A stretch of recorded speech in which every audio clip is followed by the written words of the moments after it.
That's America. If we didn't have to deal with this fucking bullshit delegate system, we'd have Clinton as president right now, which would suck highly, but obviously. Well, I mean, we could have been making the case against neoliberalism 4 years ago. Yes, instead of making the case against fascism. Exactly. Like, I feel like we could have been advocating for a better world, saying, look at what neoliberalism is getting us. Hillary Clinton was supposedly this person who was going to save everything. And look at how much it's not changing at all, or in a lot of cases, just continuing this ongoing slide towards shit that we've seen for decades. I'm a lot more cynical than that, in the sense that I honestly think that if a neoliberal is able to sort of secure the White House again, I think people would see it as a victory. And I think people would think that they could then become apolitical again, because neoliberalism really is kind of like the spell that puts everyone to sleep. It kind of obscures the political dimension of life to the point that it almost becomes impenetrable.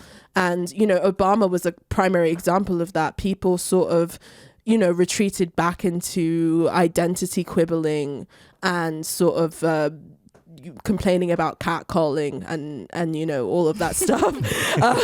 That was like the extent of what politics was during that era. And it's only during times where the neoliberal consensus is shown to be the contradiction that it is, where we actually see a more robust form of politics emerge. And obviously Trump represents that kind of, you know, dismantling of the neoliberal order. But I think it would be a really bad thing if a neoliberal got in to the White House this time.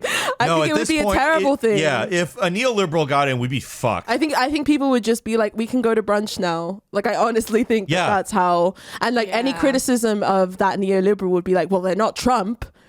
You know, how dare you criticize them? Would you rather have Trump? That's kind of what it would just be the worst. It would be the worst. Okay, that is what's going on literally right now with the vote blue no matter who bullshit It's so they're weak.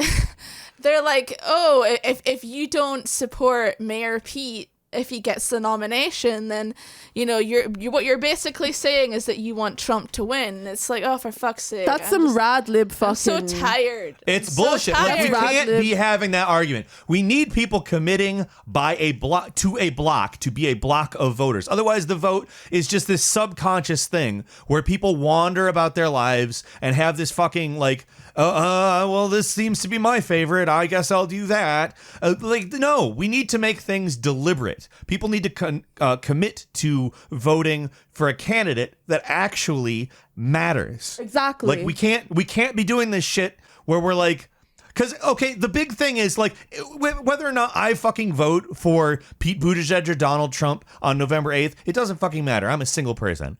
But if we're leaving it up to chance in the manner where we're just sort of being like, well, the people who all have their own alienated, atomized lives, whatever information they get slowly coming in and just saying, like, it becomes this subconscious process where people are just kind of drip feeding information and basically it is the whole concept of sort of custom reality come to fruition. It's this environment that's created and you're basically subconsciously wandering through it. Whereas if we collectivize, if we commit to voting as a block for a candidate that matters, that will improve our lives, is that necessarily the revolution? No. And people who complain about it not being the revolution, honestly, I don't give a flying fuck about anymore.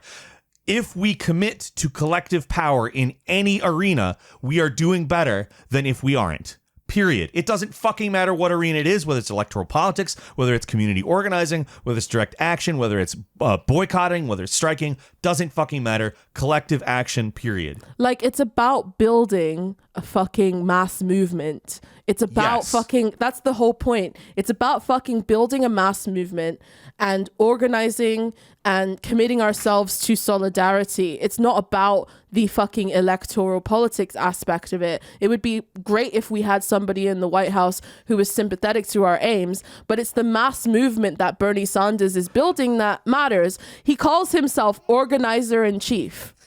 Yes. That's the kind of way he sees his presidency, as the organizer in chief, as a way of allowing us to mobilize on our own to take care of the problems that are within our communities through collective organizing and collective action. And I think that that's incredibly fucking powerful. So no, I'm not going to enthusiastically back whatever fucking stupid ass neoliberal fucking decides they're going to. I'm going to fucking make sure that I'm in the pool of organizers, make sure that I'm putting my energy into the things and taking advantage of the fact that a mass movement has arisen around this election.